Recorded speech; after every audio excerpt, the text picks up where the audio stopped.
was gonna do some retro rewind, some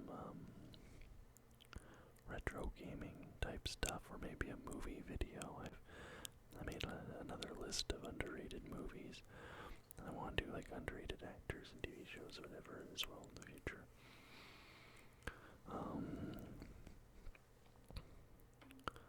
But I've been watching the NBA playoffs. We're only 2 games in, so I'm recording this my time.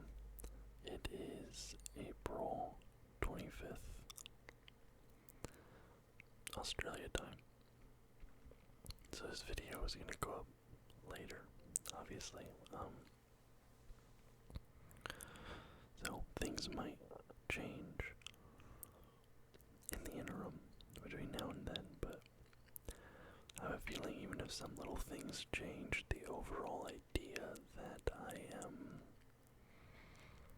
talking about and feeling at the moment will not change.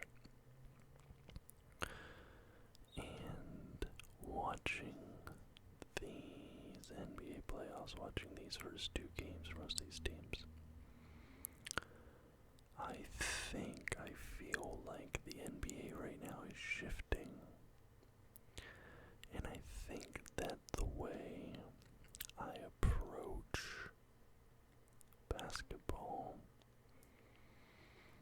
not just me, but everybody, but specifically talking from my point of view, I think the way that I approach, predict, talk about, think about NBA basketball needs to change along with it.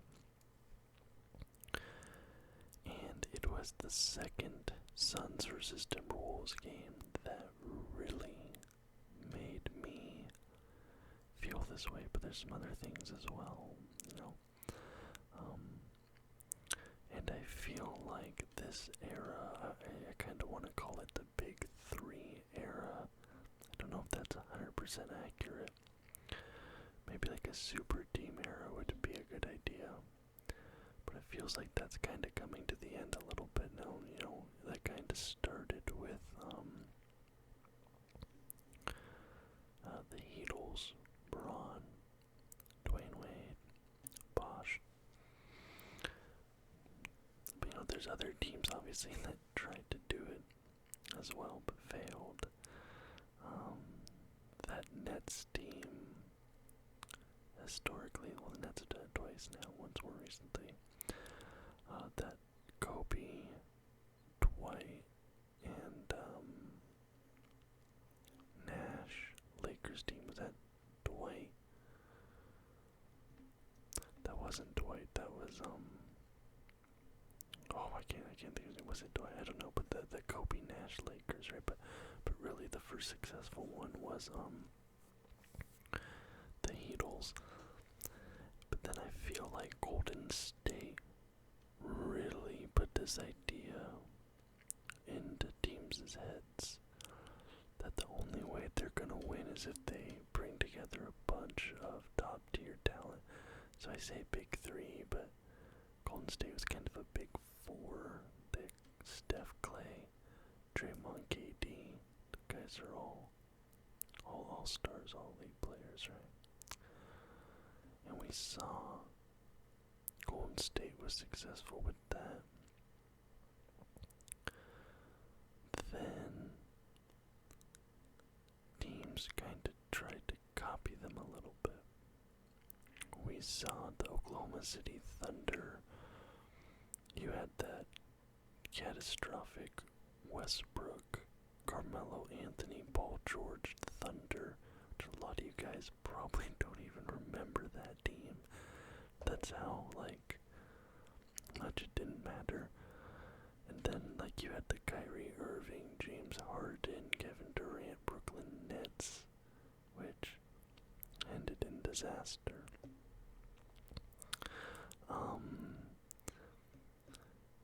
The Lakers kind of to a lesser extent after LeBron got there, but it's good, and then, and I'm sure there's more examples I'm glossing over, but it's been this idea that after Golden State, these teams went all in on these one philosophies, trying to like be the winning strategies. Like Golden State was winning because it's like Steph Clay, like this guy's like hit the three. The Houston Rockets respond by creating a team that literally only shoots three. Like, you know, that's the team they created there in response, but that didn't work. It's just like people are always trying to like chase this formula, and right now, or up to this point, you know, really, I think it's exemplified by this Suns team currently, but I don't think they're the only or even the worst examples of this. The Clippers, to a certain extent, are like this in these current playoffs. They sacrifice depth in order to like bring in all-star guys. Like, you know, look at the Suns: Devin Booker, Kevin Durant. You've got Bradley Beal, right? You know, these guys, like this collection of talent that on paper, like, wow, like, and I even said it, I said in my prediction video, I can't bet against KD, I'm not going to bet against these guys, because they're all elite guys. But we're seeing this strategy of sacrificing depth in order to secure those guys, giving up picks, giving up your bench guys, giving up the guys that have to come in and play 12, 15, 18, 20 minutes a night. And instead, you know, having 80, 90% of your cap space tied up in 3 or 4 guys, and then paying, you know, one of your starters is going to be a replacement level or below level player. Your bench is all going to be minimum level guys. They're probably going to be net negatives on the floor for the most part, especially if you're giving up your draft picks to get these big name guys. Then you're not having draft guys that can come in and develop and grow in those bench roles to maybe become better than the position they're playing, right? And this was kind of the idea, this was kind of the formula everybody was chasing, and I think now these playoffs has proven it's dead, and I think we are moving into a new era of basketball. In my opinion, it's going to be a better era of basketball if I am correct about this. Now, you look at the Celtics a little bit, they kind of buck this trend. Because the Celtics, you have a lot of all-stars, but you know, Tatum and Brown, those are homegrown drafted talents. They didn't, Porzingis a little bit, they brought him in, but if you even look at the Celtics, their bench guys, like, the bench guys like Derek White is a homegrown talent. Peyton Pritchard is a guy they took a risk on, undersized guard. He's coming off the bench and giving them some good minutes in the playoffs. So the Celtics didn't really sacrifice their depth to the extent that maybe the Suns or the Clippers did, or in days past, Golden State, that Golden State team with KD, they didn't really have a bench. It's just they didn't need it, right? They didn't need one. So they kind of got lucky there, but it's showing now that Golden State was kind of an aberration. And I'm sorry, like this wasn't originally my plan, so I feel like I'm just kind of rambling a bit. I usually try to write notes or script something out, but you know, looking at the Suns right now, it seems like them getting rid of Chris Paul was the wrong move. Because you have Booker, who he doesn't handle tough defense anyway. And this isn't, I do not want to take away from the Minnesota Timberwolves. The Minnesota Timberwolves have the best defense in the NBA. You have nights where Rudy Gobert is your best offensive player, and they're still getting wins. Every dude up and down that roster is bought in on defense. And they're playing a team game. They game plan to take away their opponent's best weapons, right? So I'm not saying this to take anything away from the Minnesota Timberwolves.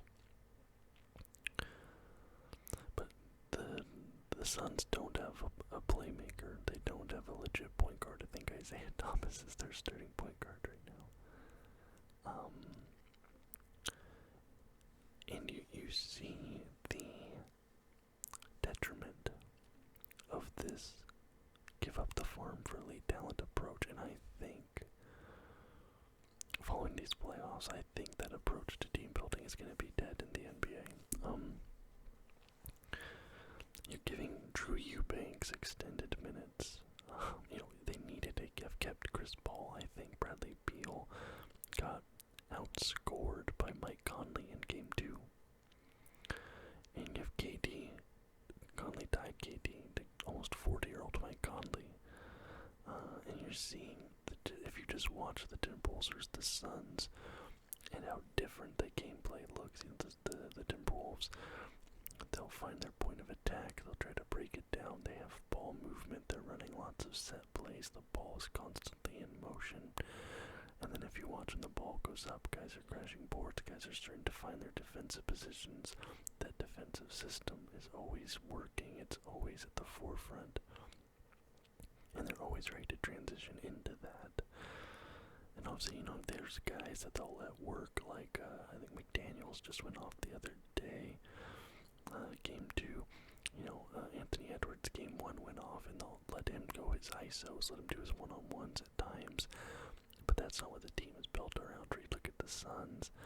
That's like, alright, KD ISO, Booker ISO, Beal ISO, Nurkic post up, and Nurkic is like your best playmaker on the team.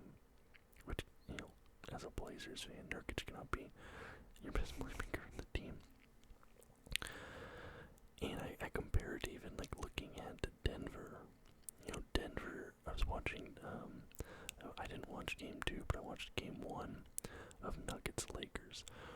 And I was watching multiple possessions where Caldwell Pope would be wide open on the perimeter, and he got hot. And I think in one quarter I watched him sink 4 wide open threes. And I was thinking back to the days that KCP was in LA, and he was never having games like that. And then I looked at Aaron Gordon. I remember Aaron Gordon when he was on the trade market, because in Orlando, Aaron Gordon was kind of the star of the show. He was the guy that the ball's always getting up in his hands. He was your main scoring option, whatever. And I remember, because Orlando had found such little success with him in that role, and, when he was on the trade market, so many teams were kind of unsure of what they would do with him. Then he went to Denver, where he had Jokic, again, an elite playmaker, perhaps the best playmaker in the entire NBA. He unlocked Gordon. Gordon didn't have to be the guy. Gordon became a role player. He's in your dunk spot. He's making his cuts, he's setting his screens, he plays his role. KCP is doing the same exact thing now. You look at him in the Lakers days.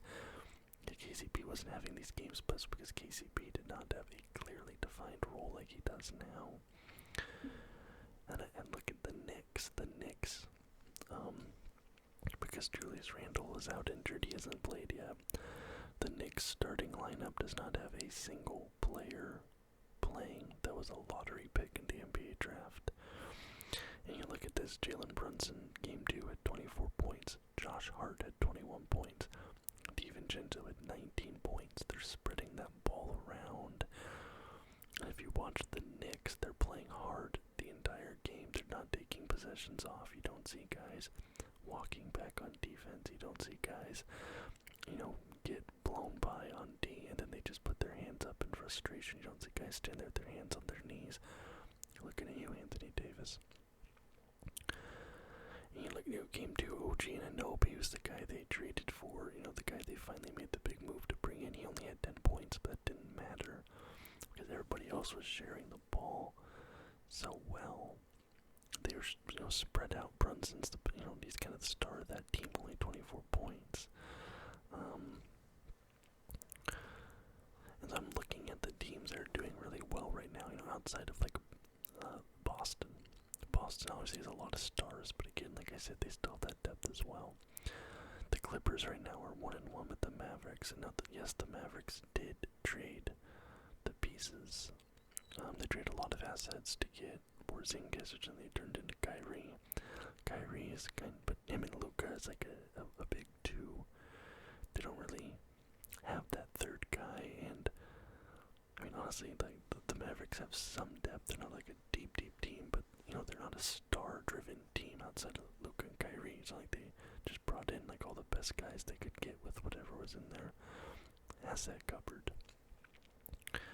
And they have guys in well-defined roles. Green knows his role. So Green is that. I'm thinking. I don't know. Their rookie. I can't think of his name right now, but they have guys that know their roles, and they're playing this team game. You look at the Clippers. The Clippers kind of did that. Now Kawhi hasn't played yet, but Clippers are a team that gave up their depth for stars, and that was what they were banking on. It's what they've been banking on for 3 seasons now. Hasn't come to fruition. Norm Powell, just played his way to the Shenzhen Tigers. And so, when you have these teams that don't have the depth, when one guy goes cold like Norm Powell for the Clippers, or Bradley Beal for the Suns, or even Kevin Durant for the Suns. Kevin Durant, the weird thing about KD with the Suns is how passive he has been. He does not look like the guy who wants to be in control of the game. Like when he receives the ball, he'll shoot it, he'll do something, but he's not demanding the ball, which is weird. But look at the Clippers, look at the Suns. If one of those guys is cold, there isn't a guy that can come off the bench to fill in their shoes. Let's look at Minnesota. On their bench, they have Naz Reid. Naz Reid could start on some of these other playoff teams. Nickeil Alexander-Walker, he's been around all over the league in his short career. And he's a guy that's been passed around. No one's ever really been able to find a role for him. He's never been able to stick anywhere. He shows up in Minnesota. He buys into that system. His defense is looking really good. He's making plays. He's playing well there because he's bought in.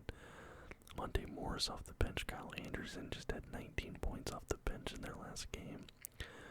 The Minnesota defense has held the Suns to below 100 points in subsequent games for the first time this entire season. That's never happened to the Suns this season. So I think and I hope that the NBA front offices and the fans and me, because this is a revelation, like I said, I just came to today watching the game. These were just my thoughts watching the slate of NBA basketball games today. We're going to start moving away from that. We're going to start moving back to homegrown talent. I mean, look at the Thunder. The Thunder built that team through draft picks. The Clippers trading away Shai Gilgeous-Alexander, stupidly enough, on their behalf. The Thunder, that's a depth team. That team has a lot of depth. That team has a lot of good young players. They're going to keep adding even more because they own so many draft picks. Especially for small market franchises that aren't a free agency draw, they're going to have to look to that Thunder model to build their team. But I think that's going to be a model for the entire league going forward. If you're the general manager of the Indiana Pacers and you're like, okay, what are we doing next season? Like, let's assume the Pacers get out in the playoffs. They're winning, or they're tied in their series right now, but let's assume they don't win an NBA championship this season. I think that's a fair assumption. If you're the general manager of the Indiana Pacers and you're like, okay, what do we do to improve next season? What do we do to increase our odds of getting an NBA championship? Do we do what the Phoenix Suns did? Do we do what the Los Angeles Clippers did? Do we do what the Brooklyn Nets did a few years ago? Or do we do what Denver did? Bring in role players that fit our star, maintain a healthy depth up and down the bench so you have guys that can fill in if somebody gets cold or injured or whatever. Look at what the Knicks are doing right now. The Knicks are a great example. Team ball. The Minnesota Timberwolves already. I think if I was a general manager, I'm looking at those teams, and I think especially on social media, in the age of NBA 2K, and especially the NBA 2K rebuilds they see on YouTube, and I'm guilty of this myself. Dudes going and do these rebuilds like on 2K and whatever, and they make the most unrealistic trades. Like, they have all stars up and down the roster, right? Because it's a video game, but I feel like a lot of modern, younger, social media engaged basketball fans have some degree of 2K brain rot, where they're unable to separate the real sport from the one they play on Xbox. I was guilty of that when I was younger, you know, but they're not accounting for chemistry, they're not accounting for role players, buy-in, whatever. Like, you look at the Suns, they don't really have a leader on that roster, a moral center of the team, and what happens? You look at the Knicks, that entire team's rallying around Tom Thibodeau. They're playing hard for Tom Thibodeau the entire game. They don't stop running, don't stop pushing. Like, it's those sort of things. And I hope that the NBA starts moving that direction and getting out of this space we've been in, because the way the NBA has been for the last few seasons is what led to me getting more into hockey and more into the NFL. Because for the longest time, you know, growing up, the NBA was my main love, my main sport. But then as the NBA started to, in my opinion, become a worse product, hockey went up to my number one. NFL starts becoming more interesting to me. I start paying attention to baseball for the first time in my life. And then for basketball, I'd be watching EuroLeague games. Like, I still watch a little bit of EuroLeague. The time zone's tricky. But the NBA starts moving back to this team-driven sort of style, which I feel like it's going to do. I think the league's going to be in a really good place, especially as we're coming up on a new TV deal here. But anyways, I know this was a little bit rambling. Like I said, this is kind of just off the top of my dome, just my thoughts after watching the games today. And I think my approach to how I watch and talk about NBA basketball is going to have to change going forward. I'm not going to be able to just, you know, as fans, we can't just look at the roster and be like, oh, they have this guy, this guy, this guy. And the idea that the NBA, because there's only 5 guys on the court, one of them is so much more important, and, oh, you know, stars make games, things like that. That's kind of been the bedrock of NBA discussion for so long. I think we're going to start moving away from that, or at least I hope so. But anyway, guys, let me know what you think about all this, if you got anything coherent out of it at all. I do hope you enjoyed the video. If you did, please leave a thumbs up and subscribe to the channel for more content just like this almost every single day. Until next time, guys.